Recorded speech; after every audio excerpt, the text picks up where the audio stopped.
नमस्कार दोस्तों, मैं सिद्धार्थ आप सभी का बहुत बहुत स्वागत करता हूँ। ज्ञानगंज के विषय में बहुत लोगों को बहुत सारे संदेह होते हैं। ज्ञानगंज है भी या नहीं है, तो कहाँ है, भारत में है कि तिब्बत में है कि चाइना में है कि कहाँ पर है ये। आज इस वीडियो में मैं आपको कुछ ऐसी रहस्यमय बातें बताऊंगा ज्ञानगंज से ही जुड़ी हुई, जिसे आप स्वयं उस स्थान पर जाकर के आप देख सकते हैं, परख सकते हैं, निरीक्षण कर सकते हैं, वहां का आप अनुभव कर सकते हैं।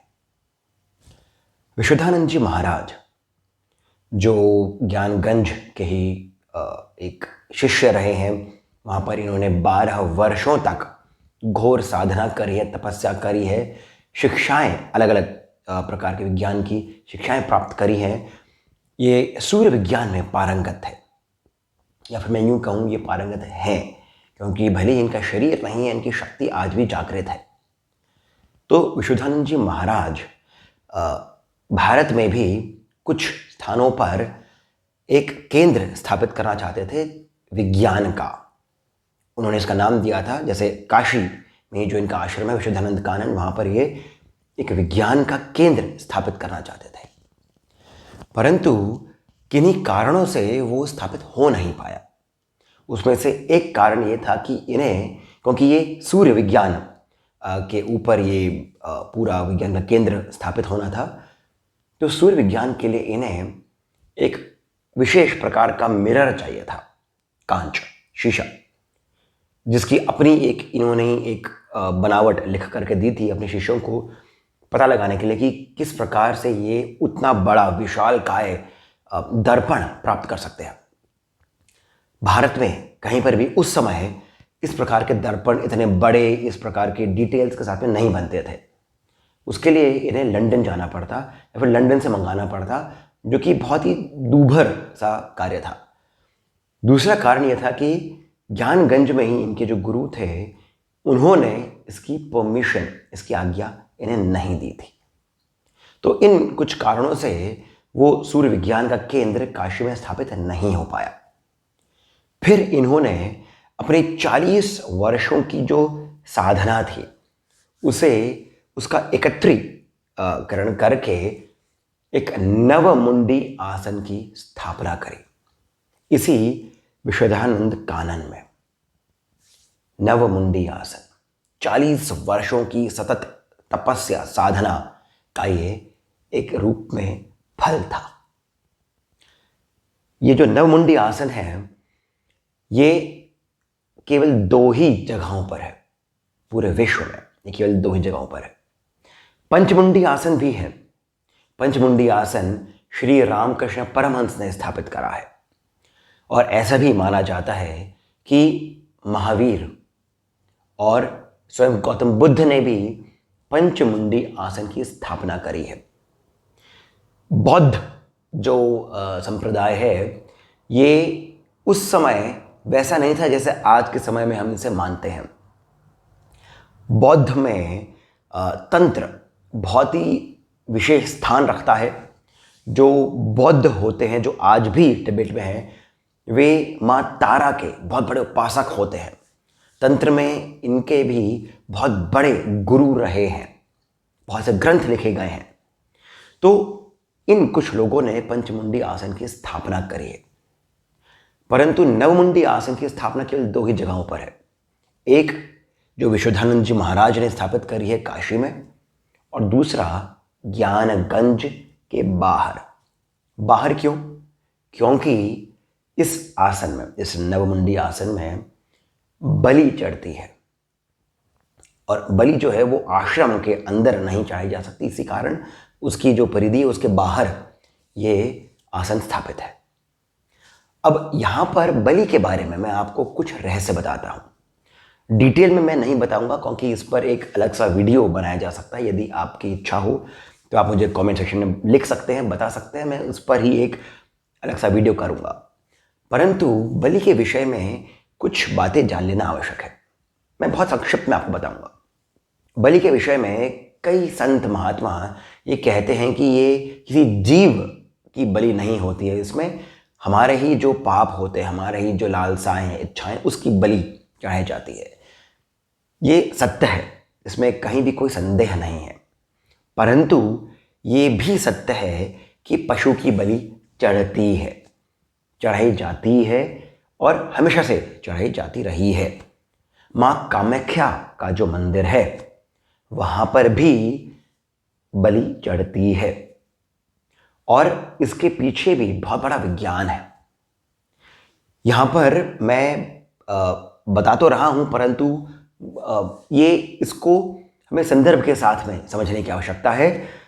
हर एक के समझ में शायद नहीं भी आए, परंतु इसमें संदेह नहीं होना चाहिए।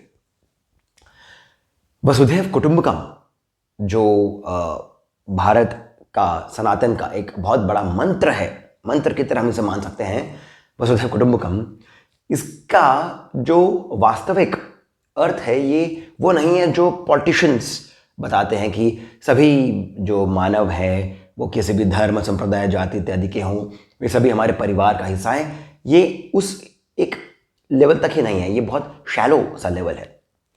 ये पशु, पक्षी, वनस्पति, जितने भी जीव जंतु हैं, इन सभी को हम अपना परिवार माने, ये उसकी बात करता है, उस स्तर की बात करता है, उस सोच की बात करता है। अब ऐसे में हम उन सबका ध्यान रखें, पर्यावरण का ध्यान रखें, ये सभी बातें आ जाती हैं, परंतु यहाँ पर एक और बहुत गहरी बात आती है। अब ये बात हर किसी के समझ में नहीं आती है, लोग इसको अलग तरीके से ले लेते हैं, इसी कारण इसका निषेध करा जाता है। बहुत सारे ग्रंथों में इसका निषेध है, इसे अलग तरीके से बताया जाता है, परंतु यहाँ पर मैं कुछ थोड़े से मैं पॉइंट्स बता रहा हूँ। 84 करोड़ या 84 लाख योनियों के बाद जो बताया जाता है मानव जीवन मिलता है। ये मानव जीवन ही एकमात्र ऐसी योनि है जहाँ पर आत्मा का उत्थान हो सकता है, हम देवत्व की प्राप्ति कर सकते हैं, मोक्ष प्राप्त कर सकते हैं। ये जो स्थिति होती है ये मनुष्यों के अलावा और किसी भी जीव जंतु की नहीं हो सकती है। ये सुविधा या फिर ये एक अपॉर्चुनिटी और किसी के पास नहीं है। परंतु वहीं पर ही वसुधैव कुटुंबकम का जो एक दृष्टिकोण है उसी को ध्यान में रखते हुए कुछ कुछ ऐसी स्थितियां होती हैं जहां पर पशु भी मनुष्य योनि में सीधा आ सकते हैं या फिर देवत्व की भी प्राप्ति कर सकते हैं, वो गोलोक में भी स्थान प्राप्त कर सकते हैं। कुछ स्थितियां होती हैं जहां पर यदि वो पशु जो है वो उस स्थान में विचरण करता हो जहां पर नित्य पूजा होती है, मंत्रों का जाप होता है, प्रसाद उसे खिलाया जाता है, एक तो वो कुछ स्थितियां हो गई हैं। या फिर जब उस पशु को चुना जाता है बलि के लिए, उसकी बलि से पहले विधिवत पूजा करी जाती है और फिर उसकी बलि चढ़ाई जाती है। ये एक तरीके से उसको हम सपोर्ट करते हैं, ये मनुष्य उसको सपोर्ट करते हैं, एक तरीके से ये उपकार है उस जीव पर जिसकी वो जो पूरी गति होती अलग अलग योनियों में आते आते आते फिर वो पहुंचे मनुष्य योनि तक, उसका इस प्रकार हम सीधा मनुष्य योनि में या फिर देवी योनि में ही या फिर देवलोक में उसको हम इस प्रकार से उसकी गति कर देते हैं। इसको हर कोई समझ नहीं सकता है, इसमें बहुत सारे डाउट आ जाते हैं, बहुत सारे प्रश्न आ जाते हैं कि ऐसा क्यों है, ऐसा कैसे है, परंतु ये सत्य है। अब ये बात हो गई है बलि की। मैंने बलि की बात इतने डिटेल में क्यों करी? क्योंकि जो नवमुंडी आसन काशी में शुद्धानंद कानन में स्थापित है, उस आसन को समझने के लिए भी हमें ये बात समझनी थी कि बलि क्या होती है, और ये जो स्थान है वहां पर भी सत्य में बलि चढ़ाई गई थी। ये जो नवमुंडी आसन है इसके बारे में मैंने एक वीडियो भी किया है, आई बटन जो है वहां पर भी आपको ये मिल जाएगा, इस वीडियो के एंड में भी आपको एंड कार्ड में मिल जाएगा, इसका लिंक भी मैं डिस्क्रिप्शन में डाल दूंगा।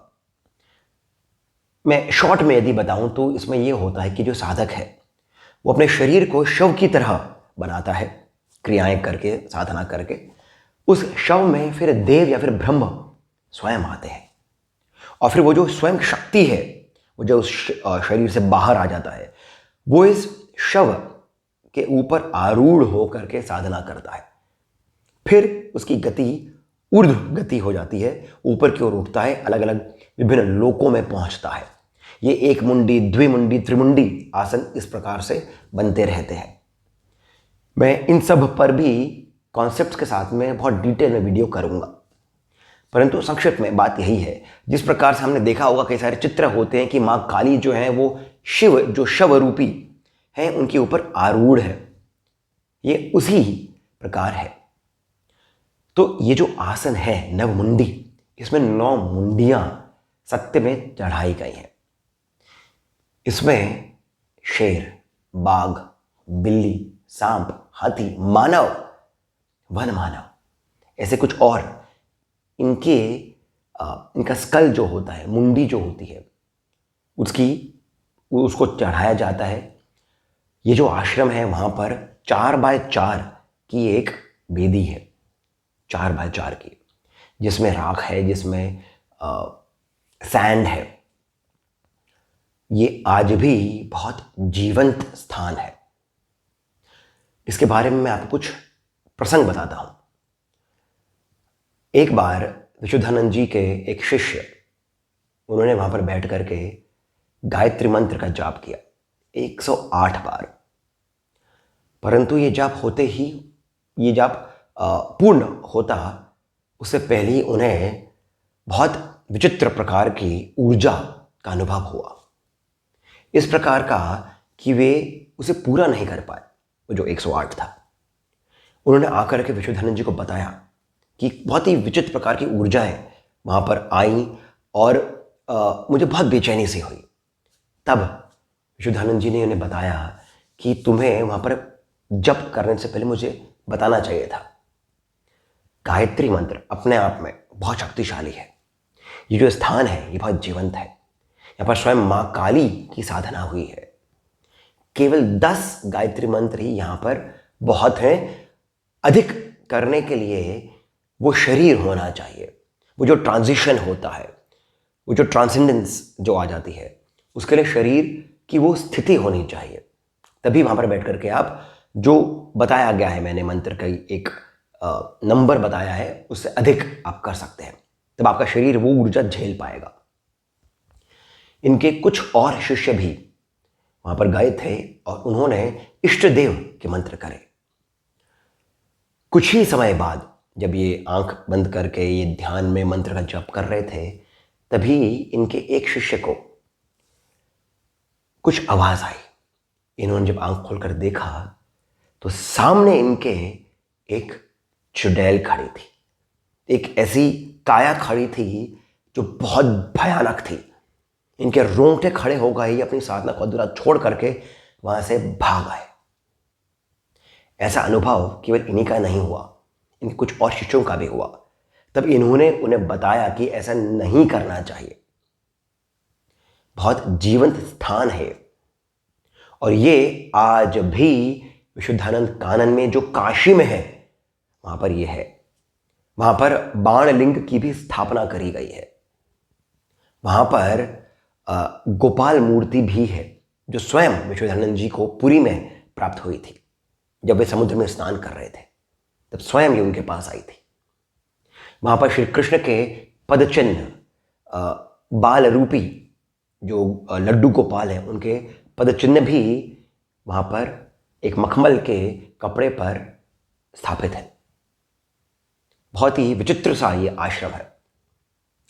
वैसे तो यहाँ पर माँ काली की पूजा हुई थी, परंतु विशुद्धानंद जी ने स्वयं ने कहा है कि यहाँ पर आप किसी भी देवता की पूजा कर सकते हैं, आपको फल अवश्य प्राप्त होगा, परंतु उस स्थान पर नहीं जहाँ पर ये वेदी है, क्योंकि ये बहुत जीवन स्थान है। वहाँ पर केवल इन्हीं के जो शिष्य हैं या फिर जो पुजारी हैं उन्हीं के माध्यम से साधना हो सकती है, पूजा हो सकती है। अन्यथा उसी के पास में कुछ और कमरे हैं, वहाँ पर आप पूजा कर सकते हैं। ये भी इसी की परिधि में आता है। ऐसा भी कहा जाता है कि इसी के पास में एक बेल का पेड़ था। इस स्थान की ऊर्जा इतनी है कि वो बेल का पेड़ था, वो उस ऊर्जा को संभाल नहीं पाया, वो अचानक से एकाएक ही जल गया। तो ऐसी ही ऊर्जा है। और ये सब कुछ जो विशुद्धानंद जी कर पाए, ये नमुंडी आसन की स्थापना जो कर पाए, ये ज्ञानगंज में ही उन्होंने जो ज्ञान प्राप्त करा था, जो शिक्षाएं ली थी, उसी के कारण है। ये ज्ञानगंज की ही शिक्षा है। ऐसा भी कहा जाता है कि ये जो आसन है जिस कमरे में, उसी के नीचे एक और स्थान है, धरती के नीचे एक और स्थान है, परंतु वहां पर हर किसी को आने की अनुमति नहीं है। वहां पर ब्रह्मचारिणियां आती हैं। वहां पर ज्ञानगंज से आज भी बहुत से लोग, बहुत से साधक आते हैं और वे यहां पर आकर के अपनी साधनाएं करते हैं। ये स्थान आप स्वयं काशी में जाकर के देख सकते हैं। वहां पर आप बैठ करके ध्यान लगा सकते हैं। मैं उन लोगों को जानता हूं जो वहां गए हैं, उन्होंने ध्यान लगाया है और उन्हें वहां पर एक अलग विचित्र प्रकार की ऊर्जा का अनुभव भी हुआ है। ये ज्ञानगंज की शक्ति है, ज्ञानगंज के होने का ये सीधा प्रमाण है। आशा करता हूं कि आपको ये जो प्रसंग मैंने बताए हैं, ये जो कुछ रहस्य मैंने आपको बताए हैं, ये रोचक होने के साथ साथ आप में रुचि भी पैदा करेंगे साधनाओं के बारे में, और अधिक जानने के लिए आप इच्छुक होंगे, ज्ञान को अर्जित करने के लिए आप इच्छुक होंगे। योग, मंत्र, तंत्र में आप और अधिक प्रबल रूप से, प्रखर रूप से आप और अधिक रुचि रखते हुए आगे बढ़ेंगे और काशी जाकर के आप इस विशुद्धानंद कानन के भी दर्शन करेंगे, ऐसे मेरी आशा है। ऐसे मेरी आपसे प्रार्थना भी है कि यदि आप साधना में ऑलरेडी आ गए हैं, आप अग्रसर कर गए हैं, तो ऐसे स्थानों का वर्ष में एक बार तो आपको दर्शन करना ही चाहिए।